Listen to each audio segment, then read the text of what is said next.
আমরা জিয়া রহমানকে জনমানুষের কাছে যেভাবে নিয়ে যাওয়ার কথা আমরা সেভাবে নিয়ে যেতে পারি না। অনেকে বলেন একজন আমি যুবদলের প্রেসিডেন্ট আলাল সেক্রেটারি ছিলেন।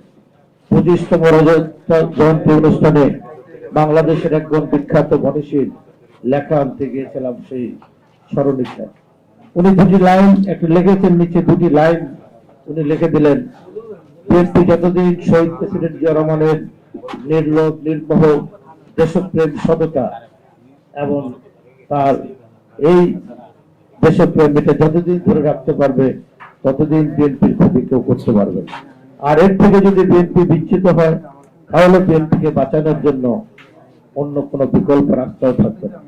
অতএব জিয়া রহমানকে আমরা যে লোকটি এই দেশটি জন্ম দিয়েছেন, আমি সে কথাটি বলতে চাই। 1971 সাল 1970-এর নির্বাচনের পরে পাকিস্তানিরা যদি শেখ মুজিবকে রাষ্ট্রীয় ক্ষমতা দিয়ে দিত তাহলে বাংলাদেশ সৃষ্টি হতো না, মুক্তিযুদ্ধ হতো না।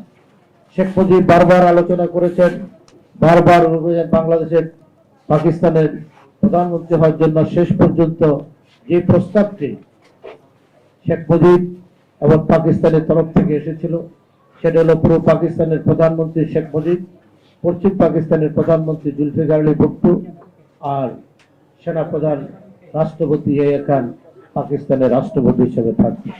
এই আলোচনা যখন ভেঙে গেল তখন আওয়ামী লীগ 25 তারিখ প্রেস রিলিজ দিলেন। আপনারা যদি পত্রিকাগুলো বাইর করেন সাংবাদিক যারা দেখবেন 26 তারিখ এবং 27 তারিখ সারা বাংলাদেশে আওয়ামী লীগ হরতাল ডেকেছে। আরেকটি আছে তাজউদ্দিন সাহেব, যিনি 9 মাস এই মুক্তিযুদ্ধের সময়কালীন সরকার প্রধানমন্ত্রী ছিলেন, তার মেয়ে একটি বই লিখেছেন ঐতিহাসিক। সেই বইতে আওয়ামী লীগ ক্ষমতা থাকা অবস্থায় বিদেশের থেকে বই লিখেছেন। উনি লিখেছেন আমার বাবা একটি ট্যাপ রেকর্ডার নিয়ে গেছিলেন, একটি মুক্তিযুদ্ধের প্রক্লামেশন লিখে বলেছেন যে বঙ্গবন্ধু আপনি এই স্বাধীনতার ঘোষণাটা দিয়ে যান, তাহলে বাংলাদেশে মুক্তিযুদ্ধ হবে, আমরা বাঁচতে পারবো। উনি জোর করে ধমক দিয়ে তাজউদ্দিনকে বলেছে আমাকে কি তোরা ফাঁসির কাছে ঝুলাতে চাস। উনি মুক্তিযুদ্ধের ঘোষণা দেন নাই। উনি ফিটবিনে পাজামা পাঞ্জাবি পরে এবং ওনার পাইপ এরিনমোর তাবাকতে যে পাইপ উনি টানতেন, এটি টানতে টানতে উনি পোট্টা পাল্টে নিয়ে বসেছিলেন কখন পাকিস্তান সেনাবাহিনী এসে ওনাকে নিয়ে যাবেন। আপনাদের সুস্পষ্ট খেয়াল আছে 27 তারিখ দৈনিক পাকিস্তান, ইত্তেফাক, দৈনিক ডেইলি অবজারভার সহ সমস্ত পত্রিকায় একটি ছবি আসলো যে একদম ফিটফিটে পায়জামা পাঞ্জাবি, ওনার যে জুতার পালিশ সেখানে চেহারা দেখা যায়, উনি পায়ের উপরে পা তুলে করাচি বিমানবন্দরে পাইপ টানছেন। এই ছবিটি দেখে মনে হয় না ওনাকে গ্রেফতার করেছেন, উনি আত্মসমর্পণ করেছেন।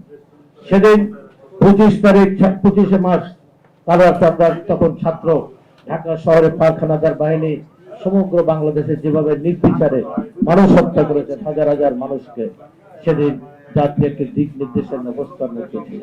সেদিন যারা বাংলাদেশের মানুষকে স্বাধীনতার স্বপ্ন দেখালেন তারা কোনো দিক নির্দেশনা দেন নাই। তাদের শীর্ষ নেতা আত্মসমর্পণ করেছেন, অন্য নেতারা আত্মগোপন করেছেন।